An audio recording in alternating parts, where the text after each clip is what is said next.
வணக்கம்.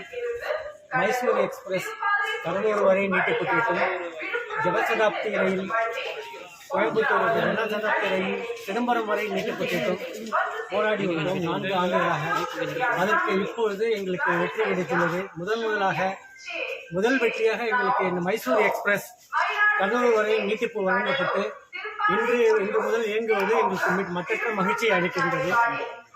சிதம்பரம் உலக புகழ்பெற்ற நடராஜர் கோயில், அண்ணாமலை பல்கலைக்கழகம் போன்ற இடங்கள் இருப்பதால் இந்த ஊரிலிருந்து வெளியூர், அதாவது மைசூர், பெங்களூர் அந்த கோயம்புத்தூர் பகுதிகளுக்கு செல்ல ரயில் வசதி வரை இல்லாமல் இருந்தது. இப்பொழுது மைசூர், பெங்களூர் செல்வதற்கு வசதி ஏற்பட்டுள்ளது. அதனால் எங்களுக்கு மிக்க மகிழ்ச்சி அடைகிறோம்.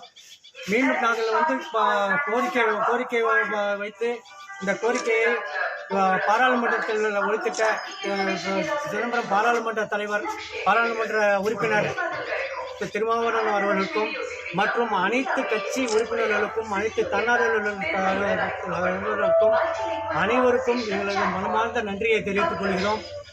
இத்துடன் எங்களுடைய பணி நிறைவடையவில்லை. மீண்டும் எங்களுக்கு ஜனசதாப்தி எக்ஸ்பிரஸ் ரயிலை சிதம்பரம் வரை நீட்டிப்பு கேட்டு அதை வெற்றி பெறுவதற்கு போராடி அதையும் வென்றெடுப்போம் என்ற நம்பிக்கை எங்களுக்கு உள்ளது. மேலும் காலை நேரத்தில் திருச்சி செல்வதற்கு சிதம்பரத்திலிருந்து எந்த ரயில் வசதியும் கிடையாது. அந்த ரயிலை அந்த உண்டான வசதியையும் பெற்றுக்கொள்ள நாங்கள் போராடி முயற்சி செய்து வெற்றி பெறுவோம் என்பதை இந்த தருணத்தில் தெரிவித்துக் கொள்கிறேன். நிற்காத ரயில்கள், இந்த ஊரில் 3 ரயில்கள் நிற்காமல் செல்கின்றது. செங்கோட்டை தாம்பரம் வண்டியும், அயோத்தி ரயிலும், காரைக்கால் எக்ஸ்பிரஸ் ரயில் 3 வண்டிகள் நிற்காமல் செல்கின்றது. அந்த ரயிலையும் இந்த தருணத்தில் நிற்பதற்கு உண்டான ஏற்பாடுகளை நாங்கள் மேற்கொள்வோம்.